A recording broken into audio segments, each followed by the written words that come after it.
এই স্বাধীন দেশে তারা কিসের স্বাধীনতা খোঁজে? ইনকিলাব জিন্দাবাদ। এই ইনকিলাব জিন্দাবাদের অর্থ কি? এই যে বন্দে মাতারাম স্লোগান, এই কথার অর্থ কি? হ্যালো এভরিওয়ান, আসসালামু আলাইকুম। আমি রিয়া। অনেকদিন পর আবার বইয়ের আলোচনায় ফিরে আসলাম। বই পড়া হচ্ছে কিন্তু বই নিয়ে আলোচনা করা হচ্ছে না, কেন জানি না। বইয়ের আলোচনা করতে আসলে আমার খুব অলস লাগে। তো যাই হোক, এই সমরেশ মজুমদারের ট্রিলজির প্রথম বই উত্তরাধিকার বইয়ের প্রচ্ছদটা আমি কোথাও দিয়ে দেবো না, এখানে তো আমার কাছে 3টা বই একসাথে। তো এটা পড়া শেষ করেছিলাম এই মাসের প্রথম দিকে, এবং আজকে এতদিন পর এটা নিয়ে কথা বলছি। এই ধরনের বইগুলো নিয়ে আসলে কোনো রিভিউ হয় কি না আমি জানি না, মানে এইগুলো নিয়ে রিভিউ দেওয়ার দরকার আছে বলে আমার মনে হয় না, কারণ এই বইগুলো আসলে সবাই জানে ভালো, এবং কালজয়ী উপন্যাস যাকে বলে সেই ধরনের বই হচ্ছে এই উত্তরাধিকার, তারপর কালবেলা, এগুলো। এখন অনেকেই বলেন না যে আমি বই পড়া শুরু করতে চাই, কোন ধরনের বই পড়লে ভালো বা কোন ধরনের বই দিয়ে শুরু করতে পারি।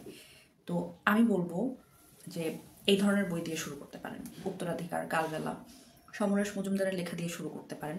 উত্তরাধিকার মূলত অনিমেষ, অর্থাৎ এই গল্পের যে মেইন ক্যারেক্টার, যে নায়ক, তাকে নিয়ে, তার জীবনের বিভিন্ন পর্যায়ে নিয়ে আসলে এই বইটা রচিত। তার শৈশব, কৈশোর এবং তার জীবনের বিভিন্ন পরিবর্তনের কথা এখানে আছে। এবং পাশাপাশি 1947 সাল পরবর্তী, অর্থাৎ ব্রিটিশ শাসনের হাত থেকে মুক্তি পাওয়ার পর ভারতবর্ষের বিভিন্ন রাজনৈতিক, সামাজিক এবং অর্থনৈতিক অবস্থার এখানে জায়গা পেয়েছে। তবে আমি বলবো এখানে অনিমেষের ক্যারেক্টারটাকে বেশি ফোকাস করা হয়েছে, এবং তার পারিবারিক জীবন এবং তার এই যে চরিত্রের গঠন, এটাকেই লেখক বেশি ফোকাস করেছেন। এবং পরবর্তীতে যে কালবেলাতে ওইটা আবার অন্যরকম একটা রূপ আমরা দেখতে পাই। তো দেখা যায় একদম ছোটবেলার অনিমেষকে, সে স্বর্গছেরা নামের একটা ছোট্ট গ্রামে বসবাস করে তার পুরো পরিবারের সাথে, এবং আর 5টা বাচ্চাদের মতো তার শৈশবটাও খুব আনন্দে কাটে। বাবা মা, দাদু, পিসি, ছোট কাকা সবাইকে নিয়ে তার ছোটবেলা এবং ছোটবেলার স্মৃতিগুলা তার অসাধারণ। এবং পরবর্তীকালে যে কালবেলা যখন আমি পড়ি, তখন কালবেলার একটা জায়গায় লেখা ছিল, অনিমেষ এরকমটা বলে যে শৈশবের স্মৃতি এমন যা আপনাকে কিছুক্ষণের জন্য হলেও সুস্থ করে দেবে। তো আমার আসলে উত্তরাধিকার পড়তে যেয়ে মনে হয়েছে যে এখানে যা আছে, যে গল্পগুলো আছে বা যেই ঘটনাগুলো আছে, এগুলো আসলে আমাকে হিল করছে, আমাকে আমাকে খুব আনন্দ দিচ্ছে প্রথম দিকের যেই গল্পগুলো। এবং এর পরবর্তীতে যদিও অনিমেষ তার দাদুর সাথে জলপাইগুড়িতে চলে যায়, এবং সেখানে যে সে হচ্ছে অনেক ধরনের বাস্তবতার সম্মুখীন হয়। একদম সর্বছেরা সেই শান্ত পরিবেশ থেকে উঠে আসা অনিমেষ এক ধাক্কায় জলপাইগুড়িতে এসে বিভিন্ন রকম পরিস্থিতির শিকার হয়। তার নতুন স্কুল, নতুন বন্ধুরা, নতুন টিচাররা, এবং তার লাইফে আরও বড় রকম একটা ধাক্কা থাকে। সে তার অনেক কাছের একটা মানুষকে হারায় চিরদিনের জন্য, এবং এরপর থেকে সে অনেক বেশি একা হয়ে যায়, এবং এই একাকিত্ব তাকে আরও অনেক বেশি চেঞ্জ করে দেয়। মূলত তার দাদু শরীর শেখর অনিমেষকে নিয়ে অনেক বেশি স্বপ্ন দেখতেন। সে চাইতো যে যেন অনিমেষ অনেক বড় হয়, অনেক বড় কিছু করে, যেমনটা আসলে মধ্যবিত্ত পরিবারের স্বপ্ন থাকে একটা সন্তানকে নিয়ে। তবে এই শরীর শেখরের ক্যারেক্টারটা আমার খুবই পছন্দ, এটাকে আমার খুব স্ট্রং একটা ক্যারেক্টার মনে হয়েছে। চারিত্রিক গুণাবলী তো কিছু আছেই, এছাড়া এই যে তার নাতিকে সে নিজ দায়িত্বে বড় করছে, সে কখনোই কোনো আদর্শ তার উপর চাপাই দেয়নি।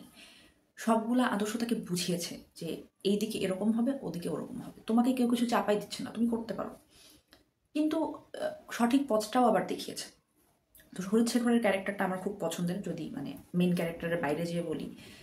এছাড়াও এই উপন্যাসে তো অনেক ক্যারেক্টার, মানে কোনো ক্যারেক্টার আমার কাছে অপ্রয়োজনীয় মনে হচ্ছিল না। প্রত্যেকটা ক্যারেক্টার আপনাকে কিছু না কিছু ফিল করাবে, প্রত্যেকটা ক্যারেক্টার আপনাকে কিছু না কিছু শিখাবে। এছাড়া আরেকটা ক্যারেক্টার, সেটা হচ্ছে প্রিয়তোষ, অর্থাৎ অনিমেষের ছোট কাকা।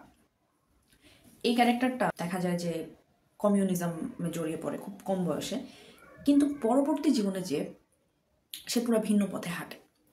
সে হচ্ছে কংগ্রেসে যোগ দেয়। তো এই যে একদম উল্টা পথে চলে আসে, এটা হচ্ছে একটা শিক্ষা যে রাজনীতিতে কখনো হচ্ছে আবেগ আর আদর্শ দিয়ে চলা যায় না। ওই আবেগ আদর্শের কথা ভুয়া, ওভাবে যদি চলে তাহলে আসলে সে তার আখের গুছাতে পারবে না। হয়তো এই জিনিসটা প্রিয়তোষ বুঝে যায়, এবং পরবর্তী জীবনে সে তার সকল আবেগ আদর্শ বিসর্জন দিয়ে সে ওই রাস্তায় হাঁটা শুরু করে। এই জিনিসটা খুব খুব সুন্দরভাবে এখানে ফুটিয়ে তোলা হয়েছে। অনিমেষ ছোটবেলা থেকে দেশের জন্য অনেক ভাবে। এখন দেশের জন্য অনেক ভাবে বলতে, আমরা কিন্তু ছোটবেলায় কেউ রাজনীতি সচেতন থাকি না। ছোটবেলা থেকে আমরা বুঝে যাই না কোনটা সঠিক কোনটা ভুল। অনিমেষের চরিত্রটাও ঠিক সেরকম। ওই 1947 সালের 15ই আগস্ট যখন সে তার স্কুলে জাতীয় পতাকা উত্তোলন করার সুযোগ পায়, ওই মুহূর্ত থেকে তার মনে একটা অন্যরকম অনুভূতি কাজ করে দেশপ্রেমের একটা জাগরণ তার মনে হয় এবং সেই অনুভূতির পেছনে সে ছুটতে থাকে যে এই অনুভূতিটা আসলে কি এবং কেন আমার এরকম ফিল হচ্ছে, কেন আমি দেশের জন্য মায়া অনুভব করছি, দেশের কথা ভাবলে এরকম মনটা অন্যরকম হয়ে যায় কেন। এই যে বন্দে মাতারাম স্লোগান, এই স্লোগান শুনলে এরকম উদ্দীপনা সৃষ্টি হয় কেন, এই এই কথার অর্থ কি, এই প্রশ্নের উত্তর সে তার শৈশব কৈশোর জুড়ে খুঁজতে থাকে এবং একটা পর্যায়ে যে যখন সে দেখে তার ছোট কাকা প্রিয়তোষ কমিউনিজমের সাথে জড়িত, তখন তার কাছে আরও নতুন নতুন প্রশ্ন সৃষ্টি হয় যে তাহলে কমিউনিজম কি, বা এই স্বাধীন দেশে তারা কিসের স্বাধীনতা খোঁজে। তখন সে নতুন একটা স্লোগান শুনতে পায়, ইনকিলাব জিন্দাবাদ। আর এই ইনকিলাব জিন্দাবাদের অর্থ কি, তার ছোট কাকা কমিউনিজম সাপোর্ট করার কারণে কেন তাকে পুলিশ খুঁজছে এবং এই স্বাধীন দেশে কিসের স্বাধীনতা তারা খুঁজে যাচ্ছে। এই সব প্রশ্নের উত্তর খুঁজতে খুঁজতে একটা পর্যায়ে যে তার কৈশোরকাল শেষ হয় এবং সে হচ্ছে একজন তরুণে পরিণত হয় এবং সে তার স্বপ্নের শহর কলকাতায় চলে যায় পড়াশোনা করতে। এবং কলকাতায় পা রাখার সাথে সাথে তার সাথে যেই ঘটনাটা ঘটে এটার মাধ্যমেই উত্তরাধিকার শেষ হয় এবং এই এন্ডিংটা এত বেশি আপনাকে টানবে, এত বেশি আপনাকে অ্যাট্রাক্ট করবে, আপনি খুব তাড়াতাড়ি কালবেলা পড়তে যাবেন, আপনার জানতে ইচ্ছা করবে যে এরপরে আসলে কী হয়েছিল। এবং কালবেলা অসাধারণ একটা উপন্যাস। যদি 3টা বইয়ের মধ্যে আপনি আমাকে জিজ্ঞেস করেন যে একটা পড়বো কোনটা পড়া উচিত, আমি বলবো কালবেলা। আর উত্তরাধিকার নিয়ে যেহেতু কথা বলছি, এখন উত্তরাধিকার অনেকে বলেছেন যে এটা একটা রাজনৈতিক উপন্যাস, তবে আমার কাছে মনে হয়নি খুব বেশি, মানে রাজনীতি আছে, তবে রাজনীতি আমরা যতটুকু দেখব এটা হচ্ছে সেই কিশোর অনিমেষের অপরিণত দৃষ্টিতে দেখব, সে কিভাবে দেখছে, তার দৃষ্টিভঙ্গিটা কেমন এবং তাকে ওই রাজনীতি কিভাবে প্রভাবিত করে। এই বইটা পড়ার জন্য সবাইকে রেকমেন্ড করব, সবার ভালো লাগবে। হ্যাঁ, মানে প্রথম দিকে তার যে শৈশবের ঘটনাগুলো, এই জিনিসগুলো আসলে সবার মনকে অনেক শান্ত করে দেবে আমার মনে হয়। এবং এর পরবর্তীতে একটা মানুষের একটা ছোট্ট একটা ছেলের জীবনের যে কত রকমের পরিবর্তন হতে পারে বা তার চিন্তা ভাবনা যে কত রকম হতে পারে বা সে কোন কোন বাস্তবতার সম্মুখীন হতে পারে এখানে, এইসব জিনিসগুলা আমাদেরকে আমাকে তো অনেক ভাবিয়েছে, আপনাকে অনেক ভাবাবে হয়তো। তো নির্দ্বিধায় সকলে উত্তরাধিকার পড়তে পারেন এবং নিঃসন্দেহে উত্তরাধিকার অসাধারণ একটা উপন্যাস, এবছরের পড়া অন্যতম একটা উপন্যাস। আমার অনেক অনেক ভালো লেগেছে আমার এটা পড়ে। আর আপনারা কি চান যে আমি কালবেলার জন্য একটা ভিডিও বানাই? কালবেলাটা অনেক অসাধারণ, এটার থেকে বেশি যদি বলা হয় তাহলে কালবেলা আরও বেশি মজার।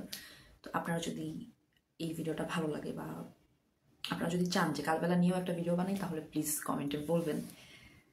এই তো উত্তরাধিকারের আলোচনা এতটুকুই, ধন্যবাদ সবাইকে।